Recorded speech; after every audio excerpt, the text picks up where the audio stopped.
Hey guys, and welcome back to How Logical. In this tutorial, we're gonna look at how to sign out of your Google Drive account in your web browser.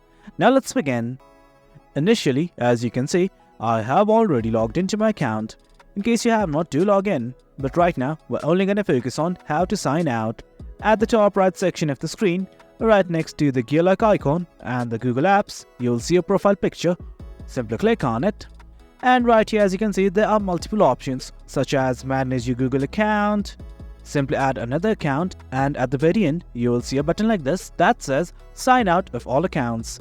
Do note that you do not have the option to sign out of only one Google account. Simply hit on sign out of all accounts.